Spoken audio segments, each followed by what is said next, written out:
We are very happy to have opportunity to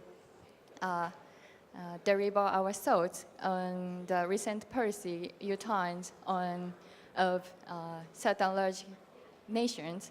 Not only do these shift in reduction target policies change the dynamics of international climate negotiations, but also hinder grassroots action around the world.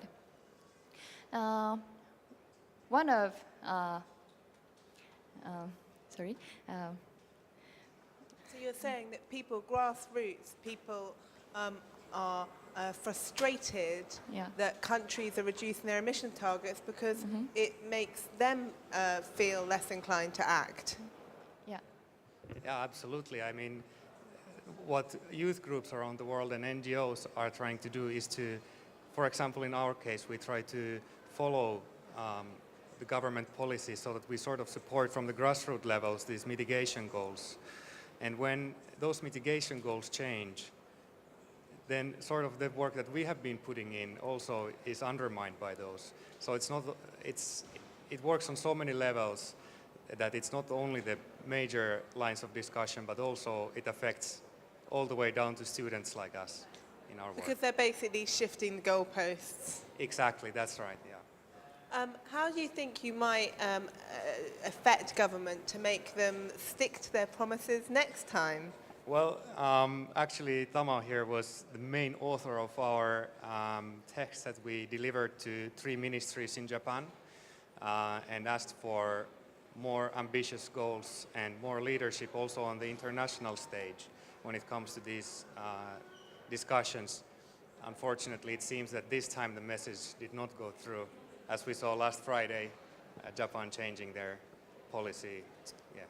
The Japanese government has said that they need to increase their emissions because of having to shut down nuclear following the Fukushima disaster.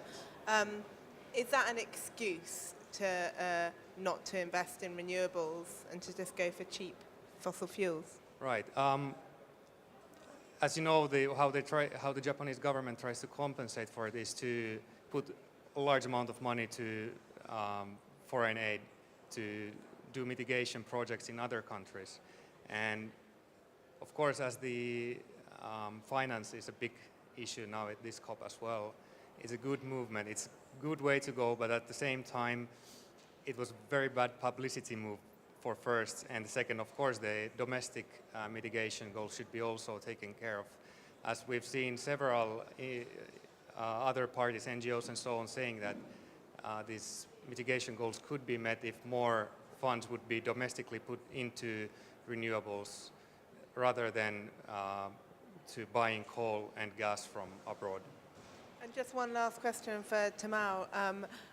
What do young people in Japan think of this issue, please?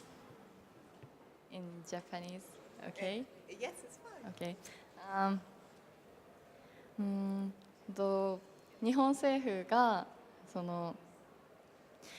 いろんな政策を変えていることに対して私たちユースグループは、その数字に左右されることなく自分たちが何をすべきか、つまり温暖化防止、気候変動を防止するべきだっていう方向を曲げずに活動していきたいなと思っています。